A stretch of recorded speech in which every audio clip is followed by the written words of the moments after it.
Bratislave sme boli nedávno na tvorivom stretnutí, kde mali stredoškoláci možnosť ovplyvniť v nasledujúcich rokoch bezpečnosť premávky na našich cestách. Ministerstvo dopravy má v budúcom roku úlohu, aby prehodnotilo systém vzdelávania vodičov v autoškolách, nakoľko podľa štatistík sú mladí vodiči najnehodovejší a tvoria najrizikovejšiu skupinu. Mali by sme na Slovensku zvýšiť kvalitu ich vzdelávania, aby naozaj do premávky boli pripravenejší a tým pádom spôsobovali menej dopravných nehôd. Na Ministerstve dopravy vznikla už skupina, ktorá sa bude tým v budúcom roku zaoberať. A dnešný projekt študentský slúžil k tomu, aby sme získali pohľad zo strany 17-18 ročných študentov, akým spôsobom by si oni chceli absolvovať alebo akým spôsobom by si chceli oni prejsť celým procesom získania vodičského preukazu, čo by do toho chceli obohatiť, prípadne čo by z toho dnešného, čo funguje, vypustili. Koľko škôl sa zapojilo? V Radovo to bolo desiatky škôl, viem, že teda finálový počet tvoril 17 škôl, mali sme tu teda 17 trojčlenných tímov, dohromady cez 50 študentov a tí nám teda slúžili ako hlavný zdroj inšpirácie. BCEF bol garantom celého podujatia, inštruktormi jednotlivých tímov boli odborníci, zaoberajúci sa problematikou bezpečnej jazdy.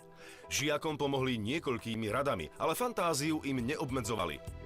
Túto úlohu sme zobrali veľmi vážne a je nám jasné, že nie je jednoduché vyriešiť to ani pre ministerov, keďže majú s tým problém, tak prosili mladých ľudí, aby sme im s tým pomohli a snažíme sa to brať zodpovedne.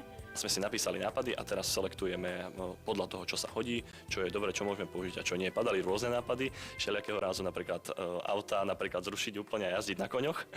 Takže aj také tam boli nápady a potom sme sa začali akože do toho hlbšie zahryzli a prišli sme na veľmi dobré riešenia, myslím si celkom. Každý trojčlenný tím mal potom príležitosť prezentovať svoje nápady a zabojovať o zaujímavé ceny určené prvým trom kolektívom.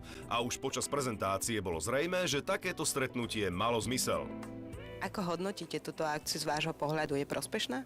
No, z môjho pohľadu je to veľmi super, pretože sú tu mladí ľudia, stredoškoláci, ktorí možno ešte nie sú obmedzení tými mantinelmi, ktoré si každý vytvorí tým svojim vekom, ale majú naozaj otvorené mysle, otvorené oči a napadajú ich veľmi kreatívne veci, takže super vec. Ako to ide súťažiacim? Sú kreatívni v návrhoch? Určite áno, každá jedna skupina mala v tom svojom návrhu začlenenie, možno nejaké viacfázové vzdelávanie, využitie takých centier bezpečnej jazdy, ako na Slovensku už máme. Takže v tomto sa všetci stretávajú, ale samozrejme každá tá jedna skupinka si vymyslela to svoje. Títo mladí ľudia budú čoskoro tiež vodičmi, takže vedia zhodnotiť, čo by sa im v autoškole zišlo.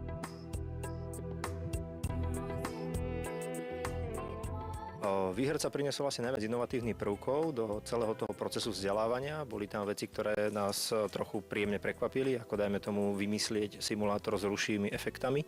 Teda, že za simulátorom môže sedieť nejaké malé dieťa, ktoré bude kopať toho vodiča pred sebou, čo môže byť reálna situácia rodičov s deťmi.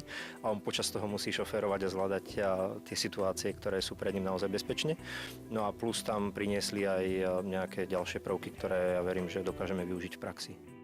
V reportáži, ktorú sme už z podujatia odvysielali, sme uviedli, že zvíťazilo družstvo obchodnej akadémie z Levíc. V skutočnosti bol z tejto školy iba jeden z trojice, Dominik Kozmály.